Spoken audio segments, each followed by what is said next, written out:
औज़ु बिल्लाहि मिनश्शैतानिर्रजीम बिस्मिल्लाहिर्रहमानिर्रहीम। अस्सलातु वस्सलामु अलैका या सय्यदी या रसूलल्लाह व अला आलिका व अस्हाबिका या सय्यदी या हबीबल्लाह। अस्सलामु अलैकुम व रहमतुल्लाहि व बरकातुहू। उम्मीद करता हूँ कि आप सब खैरियत से होंगे। तो आज की वीडियो में हम आपके लिए एक और दिलचस्प वाक़या लेकर आए हैं।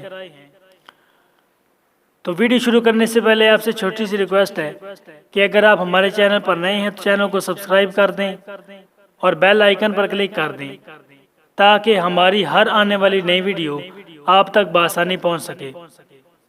तो चलिए वीडियो शुरू करते हैं। एक गांव में एक बापर्दा औरत रहती थी। उसकी डिमांड ये थी कि मैं उस शख्स से शादी करूंगी जो शख्स सारी जिंदगी मुझे बापर्दा में रखे, यानी पर्दा में रखे। तो एक शख्स ने उसकी शर्त को मान लिया और उन दोनों ने शादी कर ली। वक्त गुजरता रहा, यहाँ तक कि उनके यहाँ एक बेटा पैदा हो गया। तो कुछ दिनों के बाद शौहर ने बीवी से कहा कि मैं सारा दिन खेतों में काम करता रहता हूँ और दिन को घर में आता हूँ खाना खाने के लिए, तो मेरा वक्त ज़ाया होता है।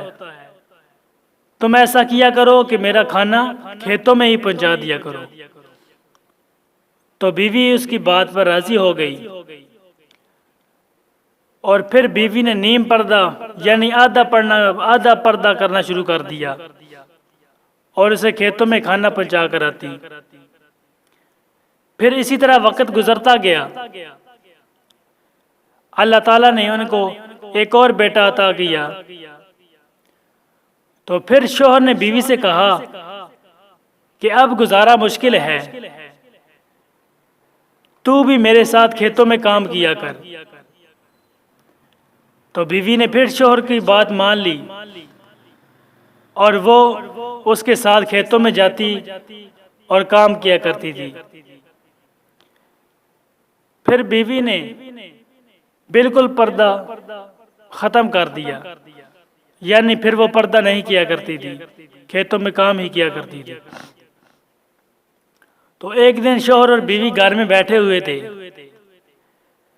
कि शौहर कह के लगाकर हंसने लगा। जब बीवी ने सबब पूछा तो शौहर ने कहा कि तू तो बड़ा पर्दा किया करती थी कि मैं शादी उससे करूंगी जो मुझे बापर्दा में रखे। तो आज तेरा पर्दा उतर गया है, कहाँ गया तेरा पर्दा? पर्दे की क्या अहमियत है? तो बीवी ने कहा मैं तुम्हें पर्दा की अहमियत बताती हूँ, तुम जाओ और एक कमरे में जाकर छुप जाओ।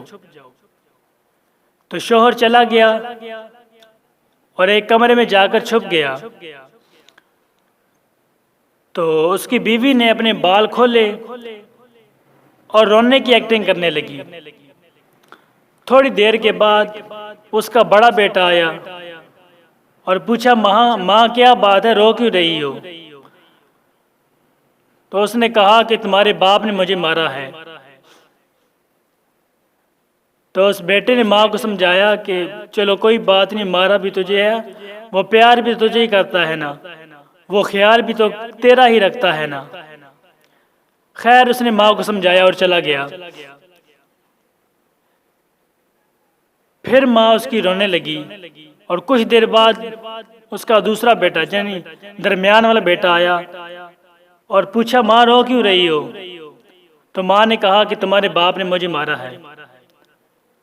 उसने बाप को थोड़ा बहुत बुरा भला कहा और माँ को समझाया और वो भी चला गया। उसके बाद फिर माँ ने रोने की एक्टिंग की। कुछ देर बाद फिर सबसे छोटा बेटा आया और उसने पूछा माँ क्या बात है, रो क्यों रही हो? तो माँ ने फिर वही कहा कि तुम्हारे बाप ने मुझे मारा है। तो उसने बाप को बुरा भला कहना शुरू कर दिया।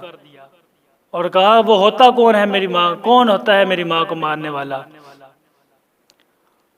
और बाहर डंडा लेने चला गया कि मैं पूछता हूँ अभी बाप से जाकर।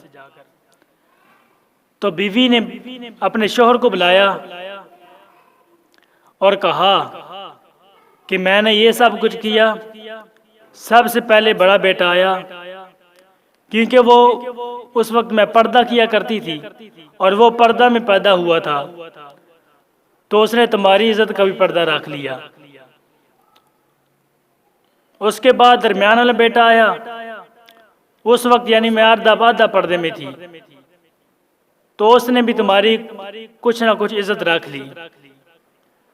जब छोटा बेटा पैदा हुआ उस वक्त मैं पर्दा नहीं किया करती थी, तो उसने तुम्हारी इज्जत का जनाजा निकाल दिया, उसने तुम्हें ये बुरा भला कहना शुरू कर दिया। तो ये पर्दा की अहमियत है। मज़ीद इस्लामी वीडियो के लिए हमारे चैनल को सब्सक्राइब कर दें। मिलते हैं अगली वीडियो में। अल्लाह हाफिज़।